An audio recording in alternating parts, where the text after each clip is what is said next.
Hello everyone, my name is Venus. I'm a physics teacher from Gasha High School. I'm so grateful to share my knowledge and love to the subject with you all.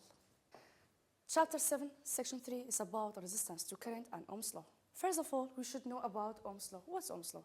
It's a very important law in electricity, or we can say it's a fundamental principle in electrical circuits. What is the benefit of this law? It's define or describe the relationships between three parameters: voltage, current, resistance. So what's the mathematical expression of this law?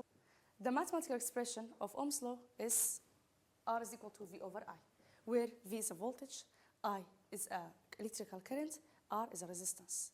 As a reminder, from the previous section, we learned about voltage and current. In this section, we take a quick revision about these two parameters, and after that, we connect them together with resistance.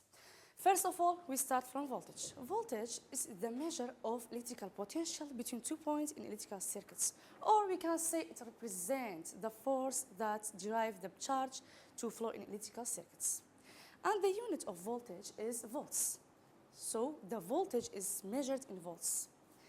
The second one, current. Current, or I, it represents the rate flow of electric charge.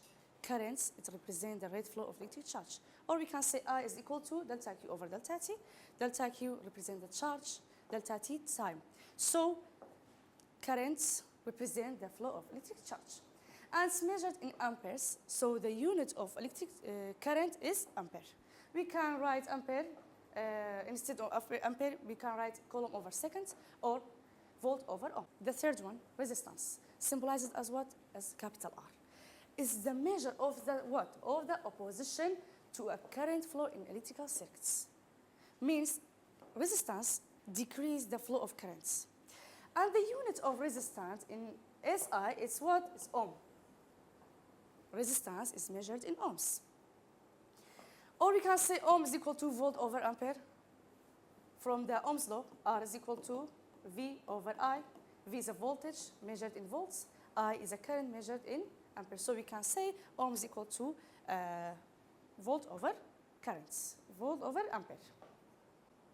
If you have a conductor and electric current passes through it, of course there is a resistance to decrease this amount of electric current or control this amount of electrical current.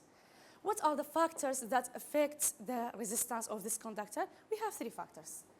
First of all, length of the conductor. Second, cross-sectional area of the conductor or the wire. Third one, the temperature. Hence, there's three factors that affect the resistance. This is the image that explains the Ohm's law easily. We say that we can see that this is the electrical current, this is a voltage, this is a resistance. The voltage causes the electrical current to pass through the wire, but the resistance decreases this amount of electrical current. If we write Ohm's law in terms of resistance, we can say R is equal to V over I. In terms of voltage, V is equal to IR. In terms of current, I is equal to V over I. From the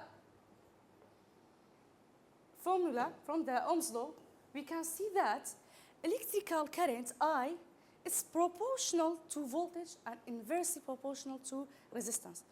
What's that mean? If we increase the amount of voltage, the current increase. But if we increase the amount of resistance, the current will be decreased. In your students' books, there are so many problems about the Ohm's law. One of them, sample problem 7D. It says that the resistance of a stem is 38 ohm. If we see ohm, directly we know that this is R, resistance.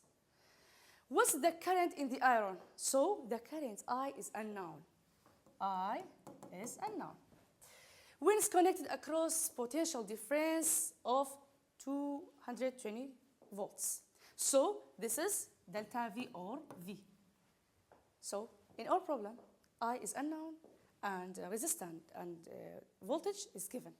From the given and unknown parameters, we know that we should use Ohm's law. Ohm's law, R is equal to delta V over I.